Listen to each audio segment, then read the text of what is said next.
Hello, hello, hello. Hey, am I on? Can people see me?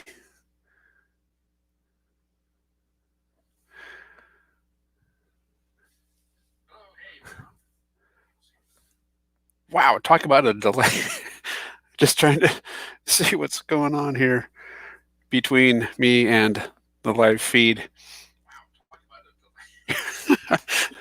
That's goofy.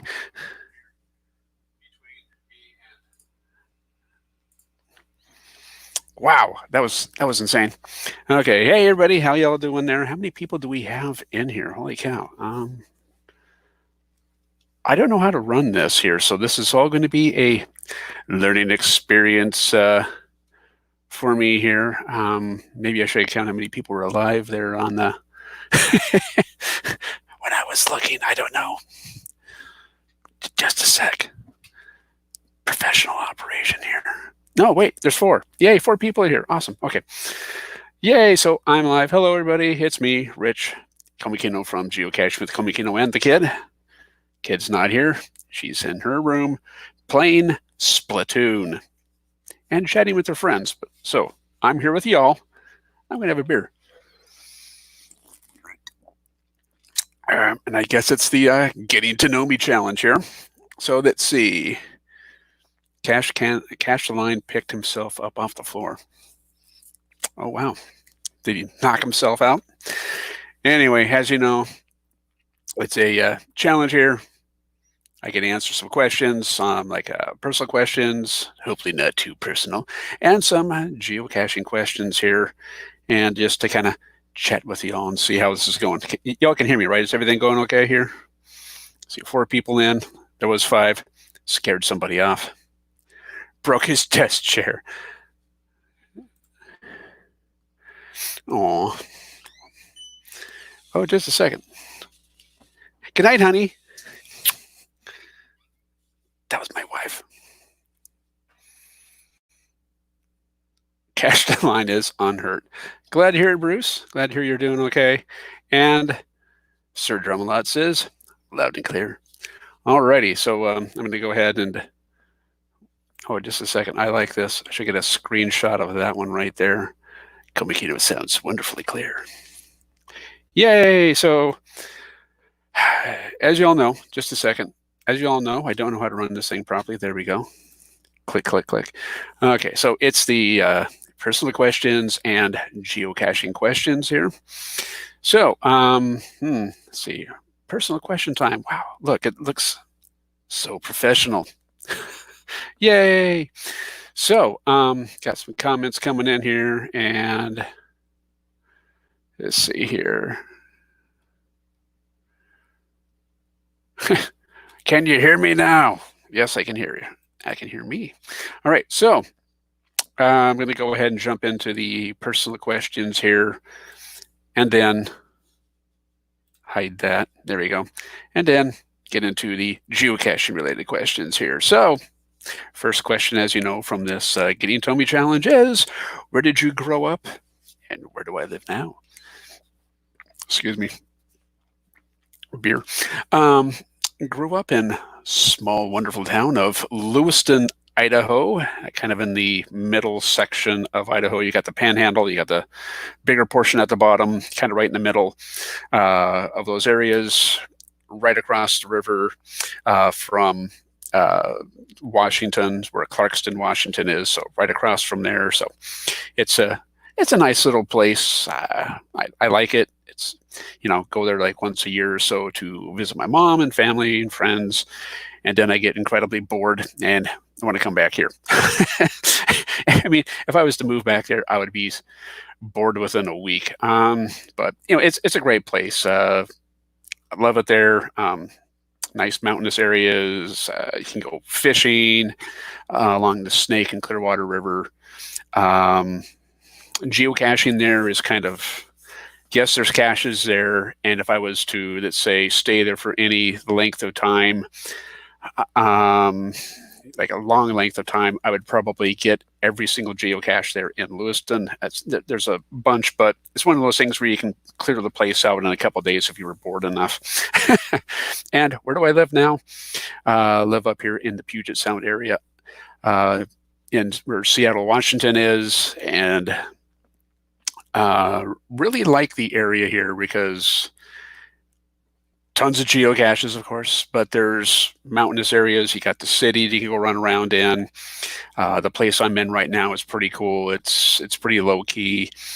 If you get bored and you want to go out and go hiking, half-hour trip out to the east, you'll get into like some great camping areas and, or I should say like hiking areas.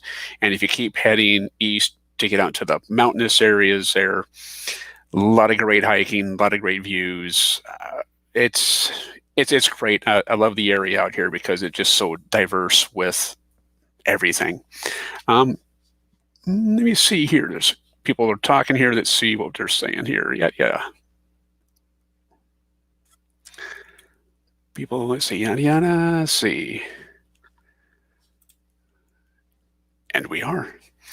Let's see. Just seeing what people are saying there. Solar Josephine Mountains. Yeah, it's great. With like a GCD, the hike up there is fabulous. When we were down to GC 12 and 17, those two Jasmer caches down in Oregon, part of the Pacific Northwest.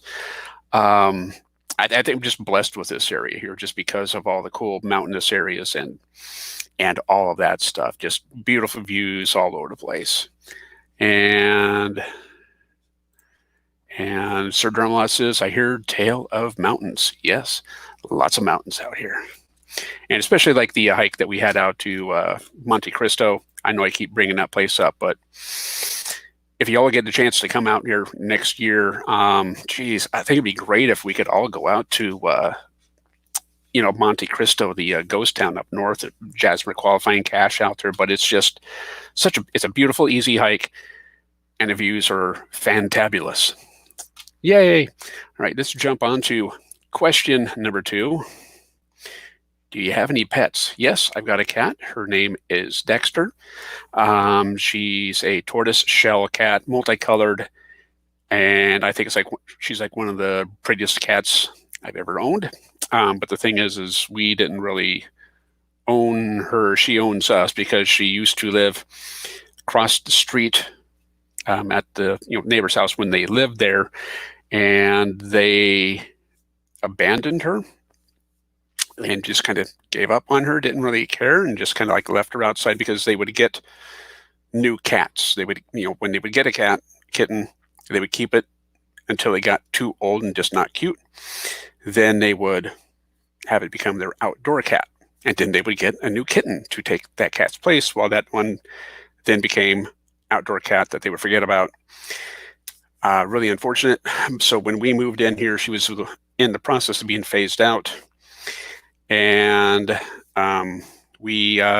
she adopted us. So we took her in and love her to pieces. She's an awesome cat. And she's downstairs, I could possibly run down there and grab her out of the cat tree that she's in and show her, but I think I'll let her sleep.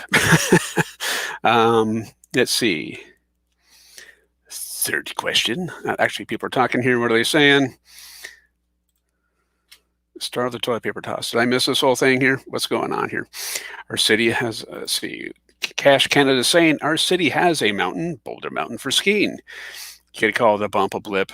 You'd stub your toe on it. Yeah, it's kind of like comparing like mountains in Florida to mountains out here. Yeah, that's not happening. And Cache Canada says, Star of the toilet paper toss. Is that me or the kid? No, that's right. The kid when she tossed that. The cat, yes, when the toilet paper rolled and bopped her in the nose. But then I also liked it when the kid did the toilet paper toss, and I was like, just throw it across the room there to the open area. She's like, okay, great. Throws it to her little table that she has for her schoolwork and stuff, like 5 feet away, hits all the stuff in the middle of it. Bam! It's like, That's my kid. Proud of her. Makes me cry. Okay, so next question here. Ooh, we got 7 people in here. Yay, hello, people that are joining here. So yeah, if I get a chance, maybe grab the cat or the kid, show them off to you. Third question here is favorite activity as a kid. I was kind of a loner. I kind of like to do stuff by myself, but I liked drawing, artwork, that sort of thing. Oh, really, Rich? We didn't know that. It's like, yeah. So kind of artistic as a kid. Loved doing that stuff there, and also liked going out motorcycle riding with my dad. That and going out shooting. So. It's, out there in the countryside and not much else to do. So when we would go camping, it would just be, family, grandma, grandpa, aunts and uncles, and, all those people there. And we would go camping Gold Hill-ish area in Idaho. And, grandpa had a campground out there, and we would go motorcycle riding out there over the weekend and just enjoying the great outdoors. It's one of those things where I look back on it and I think, man, I wish I knew there was geocaching back then, because it'd be so cool. But yeah, motorcycle riding and drawing, artwork, just being creative, that sort of stuff. They're reading comics, that sort of thing. Let me see. Fourth question is, what was the first car I owned? First car I had was a Plymouth Duster. It was big, yellow, and disgusting. it was a big car. Seat belt on it. The shoulder strap didn't work. Oh, that's not safe. So I never wore the shoulder strap because it didn't work, and the seat belt portion of it there, the lap belt portion of it there, it worked, but it was annoying. So I spent a lot of time driving around that car without a seat belt on, which was kind of scary. But then when I was in 11th grade or so, I inherited my sister's 1981 Toyota Celica, which had great seat belts.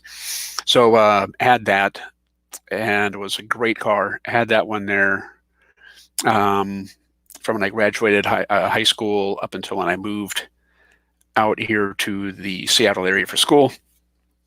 And that car met an unfortunate fate. Oh, man. Almost like 28 years ago or so, driving over the Snoqualmie Pass, mile marker 47. It was late at night. I passed up a lead car, and driving that night, about 11 o'clock at night, I passed my lead car because they were just going slow. And when I passed them up about a mile or two down the road, there was a herd of elk in the road. And I took out 2 of them, and they completely destroyed my car. And so I hit one. It got onto the hood, and I saw it rolling up the hood, coming up to the windshield. And I thought, wow, this is it. This is the last thing I'm going to see. It hit the A-pillar, flipped up, bounced off the car. Then my car turned and started skidding. And there was another elk, which I hit, and it fell over. And so my car was sideways in the road, going westbound on I-90, as I said, like mile marker 47. And I was sitting there like, oh my God, I'm alive. I'm alive. And then the car that I passed up a couple miles back came up. They didn't see me because I have no lights on or anything, because the elk destroyed everything. And that car hit the front quarter panel of the passenger side. Boom! And it was a disaster. So yeah, if you want to take out a car real nice, drive it through a herd of elk. That'll get rid of it. Let me see what people are saying. Yes, that was said. Yes, and I said more than that. And let's see. Oh, David's here. Hey, David. And he said he had a moose in the middle of the road with him today. Thankfully, he saw it in time to stop. So, yeah. But what it was, I shouldn't say it's funny, but when I was driving down the road, and then when I saw those elk in the road, it was just like, and that was it. There was no time to slam on the brakes or anything. It was just, boom, and death and destruction for two of those poor elk. And let's see. Let's go to question number 5, which is, if I could watch only one movie for the rest of my life, what would it be? And I put TV show on there too, just because. As far as movies that I could watch, I would say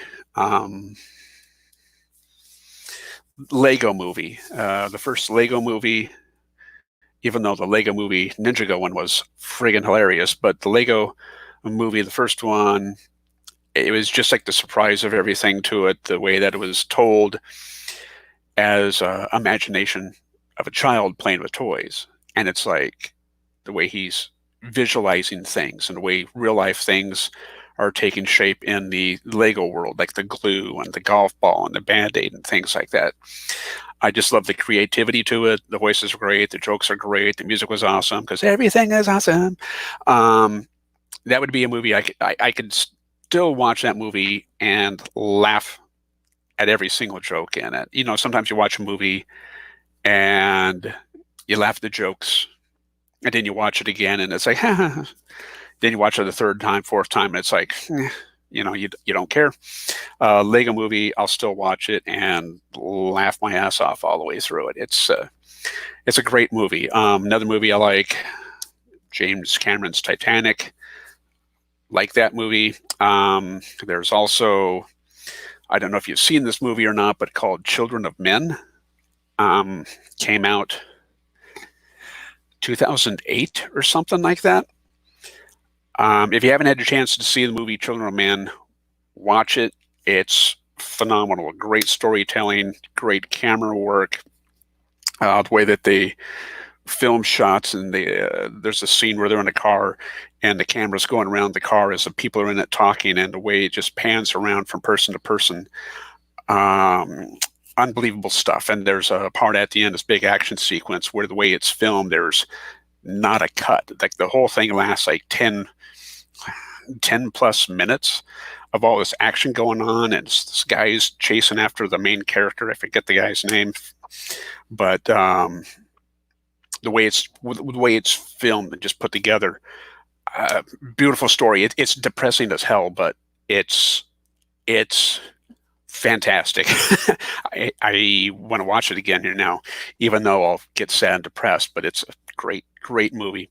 And I put down TV show on here too, because I don't know. As you know, I make a lot of like Red Dwarf references and jokes and stuff in my shows, or in my YouTube shows. Red Dwarf is a British sci-fi comedy show. I could watch through all the seasons, stop, throw disc 1 back in, episode 1, watch it again, and I will laugh at every joke. Everything to it is perfect. It's awesome. It's British sci-fi comedy show. Think of, I wouldn't say Monty Python in space, Blackadder or something like that. I don't know, but just the show. Love the show. The characters awesome. The kid, I got her into it a few years ago, and she likes it, and she's like, "Oh, let's watch that one episode again." And it's like, "Yeah, let's watch that one episode again." And it's great, fantastic. I love the show. We got some comments going on here. Let's see what people are saying. Let's see here. Okay, let's see. Sir Drummel was saying, great flick. I'm pretty sure he's talking about Lego movie. Never seen it. Cash Canada. Not sure which that one was for. Maybe Children of Men, but watch the movie. It's great. People are saying here that's a great movie. I'm not sure which movie you're talking about because I'm a little bit late on getting these in. But looks good. See, Children of Men. Yep. You see. Remember Red Dwarf? Haven't really watched it. Shame on you. Let's see. Cash the Line. Okay. Yep. You liked it. Let's see. Whoa. Let's see. What else is going here? I've added a lot of stuff to my watch list with this challenge. Yes. This is a great way to find out other interesting, neat things out there you might have missed. Let me see. Somebody says Red Dwarf Doctor who meets Monty Python pretending to be Blackadder. Think of, okay, Red Dwarf would be, let's see here. Children of Men is great. Yes, it is, Dave. It's an awesome movie. Red Dwarf, I would say, think of a good, let's see, British comedy version of Star Trek. You know, they run into their weird little Star Trek type encounters and things, but written with British humor. I'd have to say just watch it. Give it a few episodes because the older ones are kind of like, of course, they look old and stuff now, but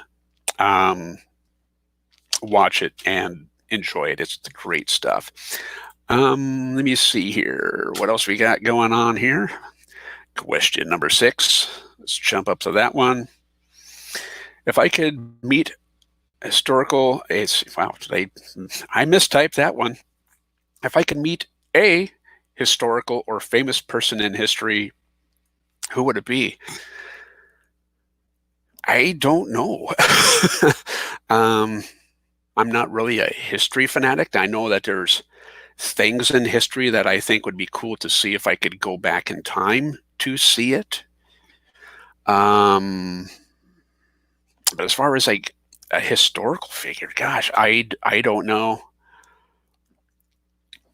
I'm sorry, I really don't know about that one. I kind of gave that one a thought for a bit as I was thinking about the answers and stuff. I just couldn't really think of anything. I think there's people would be cool to see, like, maybe Reagan or John Wayne, George Washington, Abraham Lincoln, those typical type of things. But I don't know, if I was to meet him, I'd be like, hey, how you doing? I don't know. I wouldn't know what to ask him. I wouldn't know what to say.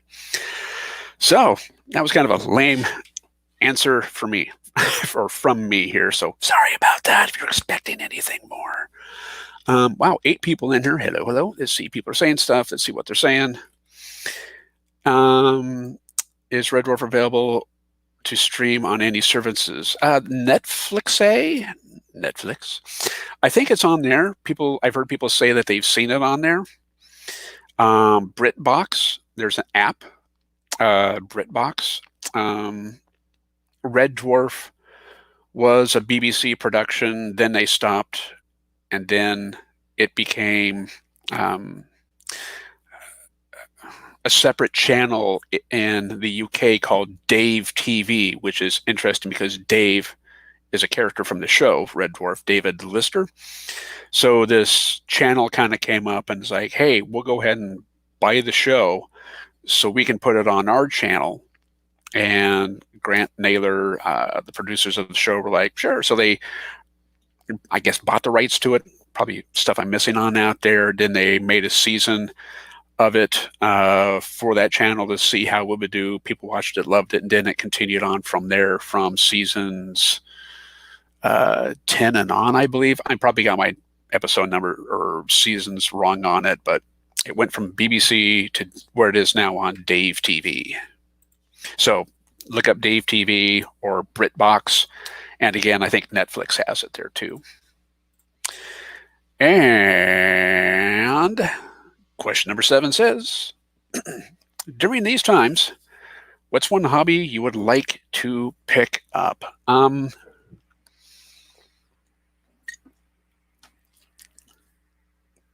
I would think, even though I'm doing like artwork and stuff, I used to do a lot of coloring with Photoshop, but I kind of stopped because I just wasn't up to par with like Liquid was doing. Liquid was a group that was coloring Top Cow Comics and stuff way back when McFarlane, and then broke off and, bless it, darn it, I forgot the name of the company. They broke off from Marvel and DC and Image Comics. So they made Image Comics, and then they had this group of people called Liquid, and they just did some fabulous coloring with Photoshop and stuff back in the day for the comics, and really revolutionized the way comics looked from old Marvel comics to like what they look like now. They were the ones that broke the ground on that to give it this whole new digital look. They went with Photoshop for their coloring and stuff. And I tried doing it there. I've done coloring and stuff, but it seems like when I take a step ahead on that, other people are like taking 20 steps ahead. So it's like, yay, look what I did. This is cool. Then I'd see what other people are doing, and I'm like, fudge, F-U-D-G-E. So I didn't say anything else. So it was, I kind of beat myself up mentally with that. Like, I'm just not up to par with like what those other people are doing. So I think one thing I'd like to do would be to kind of, learn more coloring techniques and stuff with Photoshop. I'd love to do more stuff with After Effects for video production, since that's kind of like a highly marketable skill to have. Excuse me. So I think it would be great to do those. I would love to learn guitar and be better with that, but I just don't have the motor skills. There was a game that I was playing on Xbox 360 a while ago called Rocksmith, where you would actually get a real guitar. So it's not like Guitar Hero where you have the fake guitar with the colored buttons and the fake strumming that you would do for the strings. You get a real guitar and you hook it up to your Xbox. And I think it's also for like PlayStation. And you would watch on the screen, your TV screen, the graphics. They would show the neck of the guitar, they'd show the strings, and they would show the notes being played. So as like real music is being played, you see what strings you need to press on and hold and then strum, da, da, da, da. And before you know it, you're jamming out playing real rock and roll songs. And I thought that was great. That was awesome. I love playing that game. And then the Xbox 360 died. So I think it'd be cool just to kind of get that game back up and going, or I don't know if they have one on Xbox One or something like that. But I think that'd be kind of fun just to kind of learn to play and jam out to some songs and stuff like that. Now it's question time. Let's see what people are saying. 5 new questions in queue. Let me see. Yep, that was back like in early 90s there. So Spawn and Cyberforce and other things.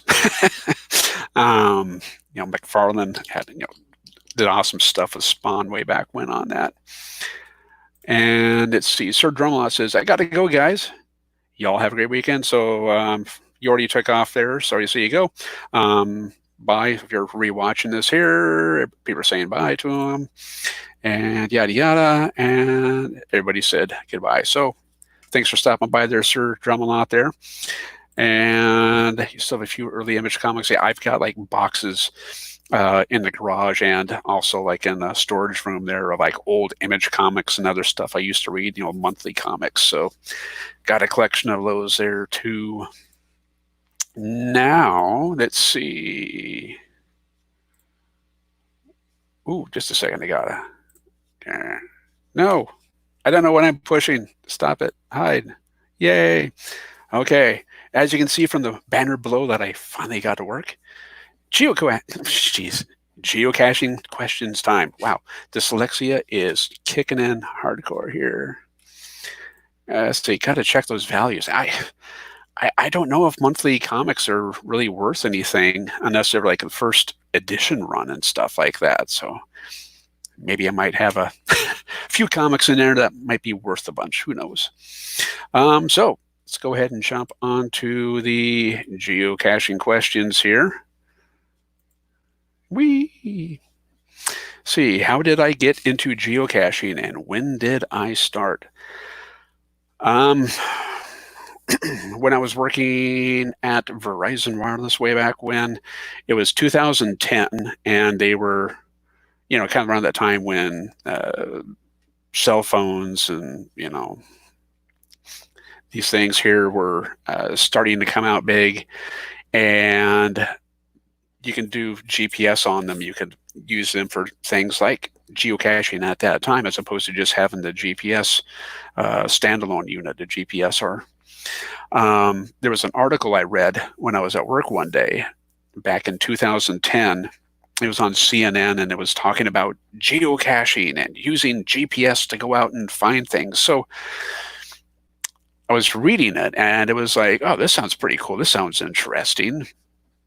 But I just didn't get really interested into it. So I had like a basic idea what geocaching was about. Excuse me. Which was basically just using the GPS, go out, find something that somebody hid. And the way they made it sound in the article was that it was like people hiding Tupperware containers or things like that size and shape out in the woods or out in various locations. So that's what my idea of it was containers, your typical standard, container size like that. So flash forward up into 2013, and my daughter and I, the kid, this was before she was the kid, we were in Lewiston, Idaho, visiting my mom, and it was a hot summer day in June, June 23rd.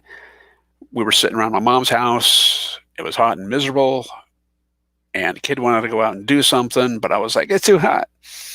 So I was like, well, what do you want to do? And she's like, I want to go out and look for treasure. I want to find pirate treasure. And I'm like, oh, find treasure. Well, I couldn't really tell her pirate treasure just doesn't happen out in Idaho.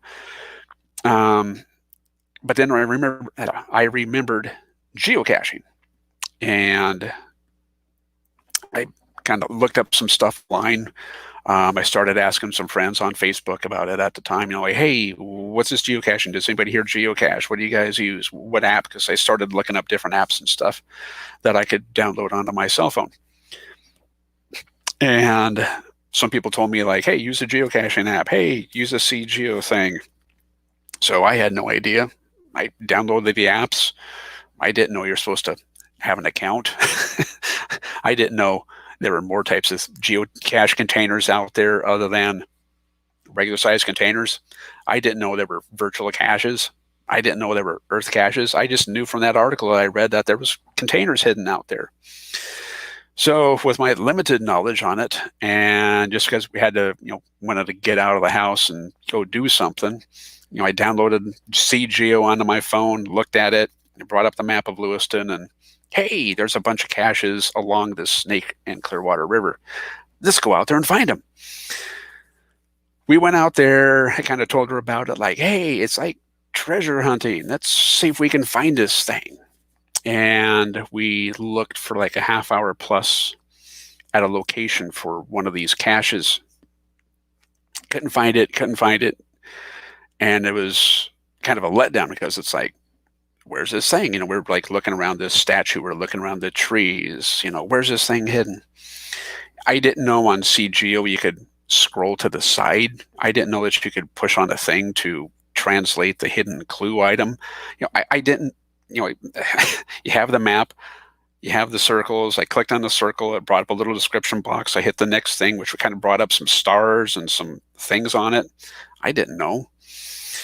So basically, it turned out that that first cache that we were trying to look for that we couldn't find was a virtual cache, and all we needed to do was just take a picture of ourselves at it and post that, and we would have had a find. I didn't know. So we didn't know about that. We couldn't find that one. Then we went around, walking around the river there, looked at a couple other spots for caches, but the rivers there in Lewiston, I've got video of it there, like when when we've visited Lewiston, and it shows the rivers where you have like all those rocks. They built like a huge dike system down there. So think of a rock wall that's like 6, 7, 8 miles long. I don't know. If you hate rock walls, you'll hate that.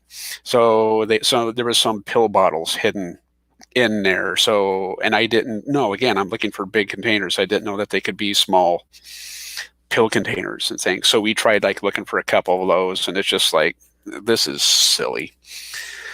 And since I had posted about that on Facebook, a friend of mine that I went to video school with, Robin, she was working with the city of Bellevue, and like a month after our failed attempt at geocaching in Lewiston, she wanted to interview us and have us look for some geocaches at a park out in Renton, Washington, for an article that they were doing on geocaching in parks in Washington State. So she's like, hey, I know a couple of geocachers. These people will be great for this. We haven't found anything yet. So we get out there to help her film this stuff, and I'm using my phone to like look it up, and I've got a little bit more knowledge on it. Like, oh, hey, I can scroll. Oh, hey, you can go to this thing. You can look at the websites. You can see more detailed information going on to the actual geocaching website, et cetera, et cetera.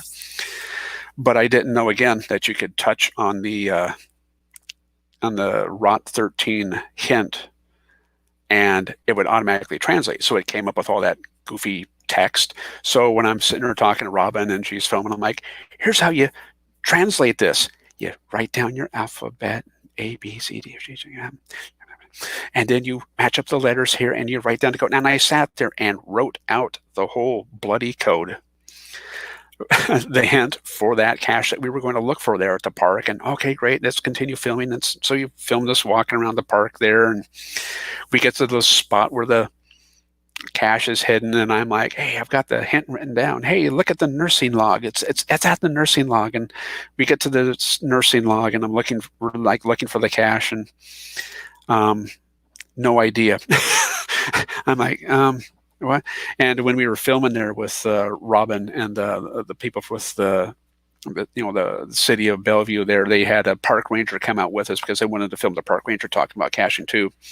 So I'm like, I don't know. And I look at the park ranger like, eh? And she's like, it's under the tree. It's under the log. Under the log. Then I look, oh, wow, hey, kid, look, we found our first cache. And the kid's like, yay, we found it. So it was embarrassing. Let's see what people are saying in just a second here. They say, hey, Geocaching Adam, how you doing there? Yay, Adam made it there, and people are giving him a shout out. David, thank you for giving him a shout out.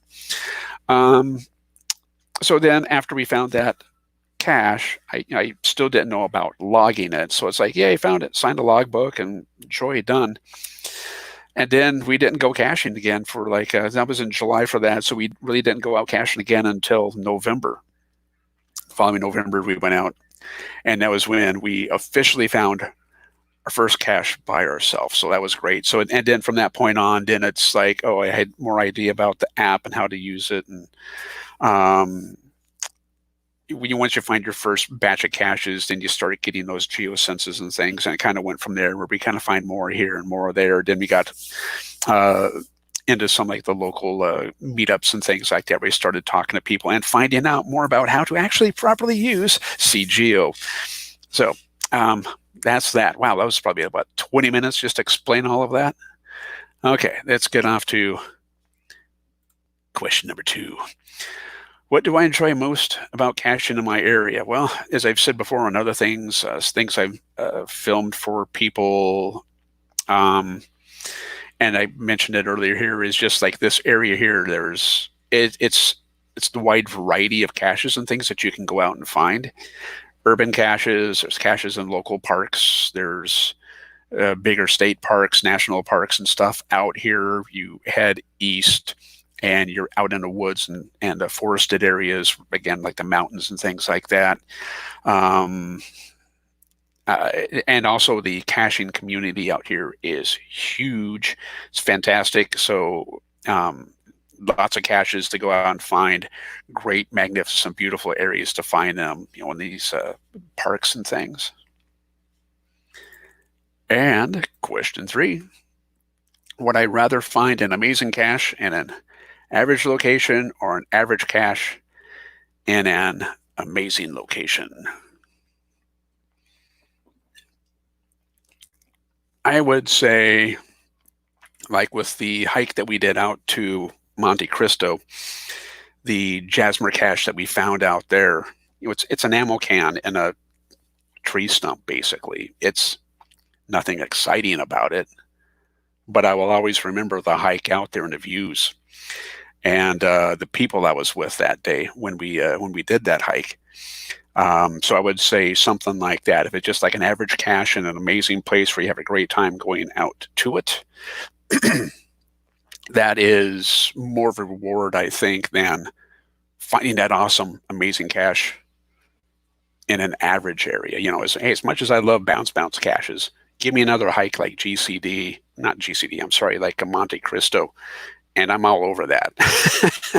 Yeah, gadget caches and stuff are awesome, but they're kind of the diamond in the rough. But if you go out in some mountainous area and you find all these average ammo cans and things out there, you're seeing amazing views as you go from all these average caches. So I would have to go with the average cache in an amazing area. And question 4, what is one geocaching milestone I am most proud of? Kind of when I first started getting into caching, after about like a year into it, they're hearing about people talking about their things that they were doing. Something I kind of wanted to do, and I was kind of fortunate enough to do because of my work situation, unfortunately, was keeping a streak going for like 440 some days, because I had a part-time job. It's kind of like unemployed because Verizon, they closed the call center, and I was going to school, and then I got into some places where they were just like hiring on like part-time to train you, to get you going, to maybe bring you on full-time. So I had all this free time, maybe after the morning shift or in the evening or afternoons. So I would have time to go out and find caches for this whole duration of time. And I started my streak back then with that, went 444 days with it. Then it's like, okay, that's enough. So I got that. I just recently finished the A to Z challenge. So we finished that off here back in the beginning of April. So we went to Central Washington, and I found a bunch of Z and X caches that we needed. So drove halfway across the state just to get a bunch of alphabet caches for the A to Z challenge. But it was really cool. It was a great road trip, great day off, and I had a lot of fun doing that. Finishing the Hidden by Date challenge, which is funny because it's like I didn't really know about that as a challenge. I kind of really didn't care. Somebody brought it up just like last year around this time, and I was like, oh yeah, that sounds interesting. Let me take a look and see what I've got so far out of 2,000 some plus cache finds. And then I looked at the find by date hidden challenge, or sorry, dyslexia is messing me up, but I'm talking about. So when I looked at the chart, I only had 5 left. So that's cool. So then I looked up to see which ones I needed for that, and knocked the rest of those off within like a month of just going out. Oh, here's one, grab these 2, bang, done. I'm currently working on Jasmer Challenge, as you know. Got 3 left on that one. Actually, whoops. What's my next challenge? Jasmer. So I've got 3 left on that one there. I don't know which ones I need. So I know if I go down to California, I could get 2 of them. One in Yuba City, and then of course there's Potter's Pond. So could easily get those if I just got the time to go out and do it, but that's kind of like a long road trip, and also I don't want to do it on my own. So and also with this virus thing going on, I'm like, eh. So I don't know. Something I could probably go out and do and get them if I had like a couple days off. Drive down to California, get them, drive out to Potter's Pond in Utah. Well, I grab a couple extra states on the way for some extra state finds, I guess. Another challenge I'm working on here is also the monthly variety challenge. I've only got 3 months left to go, June, July, and September or August or something like that. And all I need for those are Where I Goes. I finally got the Where I Go application to work on my phone last September. So I've been going out grabbing those things as I need them, and also some like the other random things that I needed too for that challenge. So monthly variety challenge and Jasmine are kind of like the next big goals. I know people are really excited about fizzy grids. I don't know. I just can't get excited about that one. I just look at that one like, I could probably, I know I could easily look up and see what what I need to get more areas out there other than just run around grabbing a couple lamppost caches and whatnot over the weekends when I got some free time. But I don't know. I just like, I'll just let that one go and I'll find maybe a couple 2,000 more caches and then care about it. I know. I just can't. It's just the way I think about it. I just don't, I'm just not bothered with that one there. Let's see what people are saying right now. Let's see. What are you drinking? Obviously not enough. No, I'm sorry. That's a terrible joke. Hefeweizens. I've got some Windermere Brothers Hefeweizen. Great stuff. Yeah. So, yeah, good. I love that beer. And let me see. Cash Canada says, need Potter's Pond for our 3rd Jasmer. Oh, shush. Rubbing that in. I've got 3 Jasmers. I'm still working on mine. I'm sorry. I'm just giving you a bad time. I think it's great that people out there have got like 4 Jasmers and stuff. And I'm just like, dang, I wish I had that free time to go out and get those. Anyway, and when I get my first Jasmine, I'll be like, that's it. I'm done. And cash line is dit. Oh, so wow.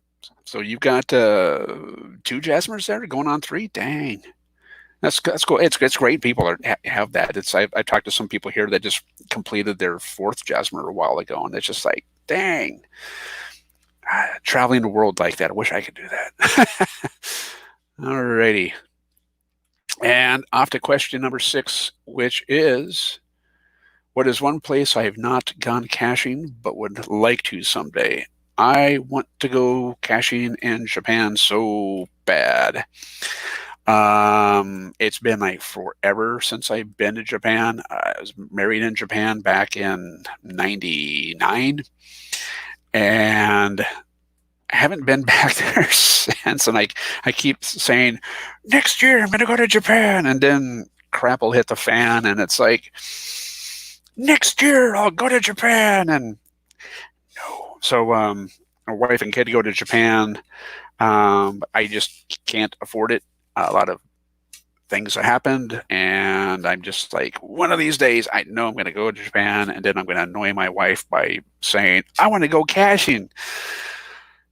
But that's what I got to do. So yeah, definitely want to hit up caches in Japan. Heck, even like I'm going to go up like Canada. I was like looking forward to Geo Woodstock. I think that would be great to get a foreign country, even though Canada's like up north. Not that foreign. And let me see what people are saying here. David is saying, I need 2 caches for my first Jasper. There you go. You probably need the ones out here, of course, like maybe Potter's Pond, maybe. And let's see. Cash line is saying, Jasmers take traveling. Yes. Only 4 possible now, with the 4th being in Sweden. So yeah, that's why I'll never get 4. And as I was saying, that I just get one, that'll be it. And if it comes up to where I can maybe get one of the other ones again or something like that to kind of slowly get the two, awesome, great. But yeah, I just want the one. And Cash Line is saying, jinx that, Cash Canada, lol. So yeah, let's see. And where are we here? Okay. 7 is favorite geocaching memory.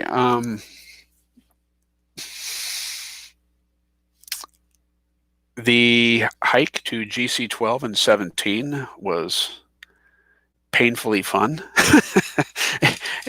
it was lots of fun. A lot of misjudgment on the time it would take to go do the caches, but we had a great time out there. The weather was kind of crappy, so we couldn't see the mountains and stuff because of the low cloud layer. But it was a fun hike because I got to meet and go caching with the Super Nuts and also Geo Jerry. So we had a blast out there. They really made the trip a lot of fun there. Just being with the big group of the vloggers like that, and the group of people we were down there with. Geo Woodstock back in 2000. Geo Coin Fest. I'm sorry, back in 2018 when that was out here in Issaquah. Finally got to go caching with the Geocaching Vlogger, which was really, really cool. And then when he was still in the area, he went to the Ape Cache like a week after that with the group of Germans he was with. So it was really cool because the thing is when I first started filming for the our geocaching show, it was just kind of like a random thing because I was out of school with the video production school. I wanted to kind of do something with to continue on with video, to keep working with it, to keep practice with it. And I didn't. There was not a lot of vloggers at that time, like 2015. Not that I really knew of. It's just, and when I went to the block party back in 2014, after I kind of started really kind of getting into it, some cachers out in the area here were like, oh, you need to go to the block party. It's a yearly thing where geocaching headquarters is out in Ballard. Yes, geocaching is located in Seattle. So I went out there for 2014 for the block party, and I heard people talking about the Ape event, but I was like, I don't care. So I didn't go to the Ape event right after that. And 2015 rolled around, and I was talking to the kid about it, and letting her know, like, hey, there's this big block party down in Seattle. You want to go? And she's like, yeah, sure. And then I was telling her about, there's this thing that they go to the next day called the Ape event. There's like a big train tunnel out in Snoqualmie Mountain areas, and it's 2 miles walking through this train tunnel in the dark. And she was just like a little kid at that time, and she was like, I don't want to go. It's scary. So I was going to just abandon the idea on it and give up on it. And a friend of mine that was, because when we were going out caching, I would report about it on Facebook, like, hey, my kid and I were going out today here. We were doing this, that, the other thing, and we found 2 geocaches. Yay. So a friend of mine, John, you probably know him from from our videos, St. John OB. He said, like, hey, there's this video on YouTube of this geocaching vlogger guy, and he went through the Ape Tunnel. So maybe you could have your daughter watch this video and see what she thinks. So it's like, okay, cool. So he shot me the link, and we watched the geocaching vlogger's video where he went through the that dark train tunnel, and showed that to my daughter. And I was like, hey, do you think you could handle something like this? And she watched it, and she's like, yeah, I think I can do that. And it's like, okay, cool. Let's plan on doing that. So the geocaching vlogger helped her out, build up her courage that, yes, you can go through the train tunnel. And so when we saw him, the vlogger, Josh, in Geo Coin Fest, sorry. It was cool. Like, it's like, hey, here's my daughter. She helped her make it through the train tunnel. And then a week later, we were actually going through the train tunnel, going to the ape cache with Josh, the guy that gave her the courage to do that. So I think that was really, really cool. Like, hey, it's your superstar, the person who gave you confidence to go, and we're going to go caching with this guy. And, then also we've been watching his videos, of course, religiously since, that time.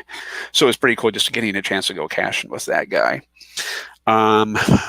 Other memories, Monte Cristo, I bring it up every time just because the hike is easy. It's on an old railroad bed tracks that they tore up. So the trails follow this old railroad trail. So it's flat. You're not going up a steep mountain. You're not hiking through stuff. Flat trail. Some of the most beautiful views you've ever seen. It's fantastic. That's one hike that I can do again, or that I would voluntarily do again. If somebody was to say, hey, Rich, let's go back down to GC 12 and 17, I'd be like, not a chance. But if they would say, hey, let's go to Monte Cristo, I'd be like, when? What time? Let's go. So awesome. And also like the group of people we were with, their keyboard and the other group of people we were with were just hilarious. They, if you go caching on a voyage like that with like 14 plus people, you're going to have a heck of a good time. We've got like 13 comments going on here. Let's see what people are saying here. Oh my gosh. Here I am talking about Josh, and then he just kind of pops in. Hey, Josh, I hope I didn't embarrass you there too much, flattering you and whatnot. But yeah, thank you there for encouraging the kid and, having us come along with you there on that. Yes, someone's at the door. Oh my gosh, we have a guest star here. Hello. Yay. And let's see here. The Geocaching Vlogger is on here too. So you want to say hi to Josh there? Hello there. Well, you can't there, but they're all typing there. But yay! So the kid, ladies and gentlemen, there. Yay! Much rejoicing. Go to bed. You got chores to do in the morning. Don't give me that look. I'm just joking. She's out. All right. So that's the kid. Yay. So anyway, let me read through this, the comments here. Yada, yada. I'm so sorry here. I see Josh was saying that was a great day. Dave is saying, Dave, you checked your feasibility qualifiers yet? And Cash is like, Josh is here. I just jumped in. Tunnel Light is awesome. Yes, it is. Such a great placement idea for a special ape promo cache. Yes. Love John. He is great. I'll have to pass that on to John there. Josh, thank you. And are those hearts for John or me? Or the kid? Let's see here. Cash Canada is saying, that's awesome. Inspiring the kid to get through the dark. That's right. He's a motivational speaker, in case you didn't know. Great story, because it's true. And let's see here. Oh, wait. Just a second. Did I fast forward past this? Jeez, I'm sorry. I'm sorry. I'm trying to scroll through all this stuff here. I think there's 10 left in North America. 10 ape caches? I think there's, no, 2. What are we talking about here? I'm lost. And let's see. I got 4 of them. Adventure series. I'm sorry, I missed out whatever goes going on here, so I'll have to look through it later. And yes, people are saying the kid. Yay, the kid. So she's here. Everyone's all excited. Is that tacos? Or is that hand clapping? Or is that a cat paw? I think it's tacos. The kid is the coolest. Why, yes, she is, because she's my daughter. I raised her well. Nice Monty Python reference. And I'll have to look back to see what I said. You got this. Yay, the kid. And let's see, have the kid and Easter Bunny. No, that would be great. I know when Josh was there, when we were talking with him at Geo Coin Fest, Josh was talking about his son. I forget his name, but my daughter and we like anime, and one of the shows we like is My Hero Academia. And Josh was talking about an anime or some comic that his son was reading, and was like, "Oh, he's really into this superhero comic or something." Here, my kid was like, "Academia," and Josh was like, "Yeah, Academia," and kid was like, "Oh my gosh, I want to meet your boy." So they would have something definitely to talk about there. And June 2000 caches. Are y'all talking about Jasper? I'm sorry, I missed the whole thing. Oh, the kid and Easter Bunny together, epic. Yes, that would actually be pretty cool there. And that was much rejoicing. Yay! Okay, so wow, where are we here? I got all sidetracked and junk. I need to have like a moderator here to do all this. So there we go. My getting to know me challenge. It's gone for about an hour here. Holy cow! And also my geocaching story and special guest appearance by the kid. So now, next portion of this video here, I'm going to go ahead and kind of break up into two different things here is, just a second, I got to turn that thing off. There we go. My nominee suggestions here. So it's kind of thinking about this one here, like, who can we have, who can I pass the torch on to so we can find out more about them? And I came up with these wonderful folk here. Moto Joe, I didn't see him on the list. I think maybe somebody might have mentioned him, but I don't think he's done it. So hopefully this will give him a good kick in the pants to get this going, or maybe go out and find Jack, that person that he left out there in the desert. Shame on you, Joe. And also, number two here, Matthew Singer, a cacher that I met way back when in Idaho. He does some geocaching videos as well. He doesn't have a lot of viewers, so if you get a chance to subscribe to his channel, I would say subscribe to his channel there. He caches around in the area that I grew up in, like Moscow, Pullman, Idaho. Moscow, Idaho, Pullman, Washington, Lewiston area. He's around down there. And also, number three, Komikino. I am probably saying that wrong. I am so sorry. I can't pronounce this. Compared this. I can't pronounce it. Komikino geocaching. I butchered that. I do apologize. But Komikino, he was one of the GIF runners-up, they're finalists, and he and I chat every once in a while on YouTube. And I saw his newest video that he put up a couple of days ago, and the place that he was caching in just looked amazing. Fabulous, this rocky hillside mountainous area, and this fog was coming in. I was like, I want to go cache in there. So I want to go ahead and pass this torch on to these three fine vloggers so they can, so we can find out more about them.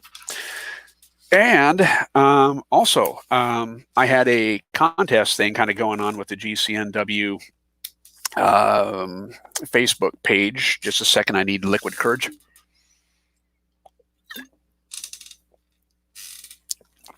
Throat's getting sore. And on this challenge, I had a thing going on where, doggone it. Okay. There's kind of a art meme that started up a little bit ago because of this whole virus situation of, people are locked inside. What are they going to do? So this whole meme came up of, give me 6 characters to make fan art of. So basically, what characters do we make fan art of? Like Spider-Man, Hulk, Wonder Woman, All Might from Academia. So that people would draw these character, make their own fan art of these comic characters, these pop culture icons and things like that. And I was thinking about jumping on that a while ago, but I was busy working on some artwork and stuff here for, oh, God bless it, for Dave Baker Clan and the Nano Kids. So I was designing some path tags for them. So you'll be seeing those later on. But then I had an idea of like, well, instead of like doing fan art of comic characters or movie stars, things like that, I wanted to kind of get a chance to draw some more vloggers. So I thought, hey, give me 6 vloggers to make fan art of. And then I put up there on the Facebook page, like, hey, what people do you think I should draw? And people threw their recommendations out there, their ideas and stuff out there of who I should draw. And, there was like, Skimbosh, Moto Joe, Neil Moore, Bob Billy, Katie, Adventures with Dan, Land Monkey, Cash the Line, et cetera, et cetera. And I totaled up all the people that won, or, at least, the ones that had the most votes. And I came up with this. I don't know if you can see it, but I've got, it's just like rough sketches right now here. So I've got Skimbosh. I've got Sir Drumalot there. Got Moto Joe on his ATV, and there's that skull right there is Jack. Moto Joe, you're a punk. And then I have See My Shells and a koala. And Bob Billy is looking pretty good right there. And, oh my gosh, look, it's Josh doing the doing his yes chant dance. So should I just leave it like that, or should I finish it? Yeah, I think I'll finish it then. So I'll be finishing those off here over the next couple of days, and then I'll ink them and then put it up on Facebook there, and show everyone the cool caricature drawings of these folks here. So I just kind of wanted to kind of mess around with that there, kind of draw some different styles and see what people think of that there. So we have questions and people are chatting here. So let's see what they're saying. Much rejoicing. Yay. Thanks. Nice to get to hear more about you. Why, thank you for coming along and joining and being part of the crowd here. Let's see. That was the Monty Python reference you made. There was much rejoicing. Oh, gotcha. Okay. Sorry, sometimes I'll just spout things out and then it's like, what did I say? I said that, which is really embarrassing when I'm at weddings and stuff. No, it's not true. Let's see. That was Monty reference you made. There was much rejoicing. Okay. Hey, you said that twice. And let's see here. Hey, that was some I have that same desktop behind you. That's your desktop? Yay! Oh, Jerry. Oh, Jerry, we were talking about you. A whole bunch of stuff about you. It was embarrassing. No, I'm just joking. We were talking about GC 12 and 17, how we went caching down there with you and the Supernauts and all the other fine folk. And it was just a wonderful caching adventure out there. It was really tiring.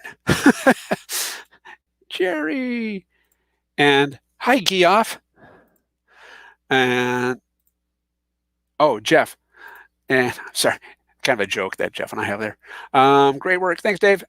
And let's see, close to me picking my characters so I can post on my Instagram when it's done. Yeah, when I get the whole thing, I'll put it up there, and I guess I can scan in each individual a little bit. Lol, the cabinet. I'm like, what? That was a great time. Yes, that was a great, fantastic hike, and looking forward to caching again with you there and maybe doing some Bigfoot hunting. That'd be cool. All right, so I guess that's pretty much about it here. So I've kind of rambled on for too long, I guess. And wow, we've got 10 people in here. That's amazing. So yeah, I want to thank everyone for coming along and getting to know me better, and also hearing my geocaching stories and things and whatnot there. So thanks everyone for coming along, and I look forward to seeing Motor Joe, Matt, and Komika. And also another reason I chose his name is because Komika kind of looks like Komikino. Yeah, I'm being biased. I'm a punk like that. So I want to thank you all for coming in again. Have a great evening here. Take care. Peace. And cash on. God, hold that pause. How do I stop?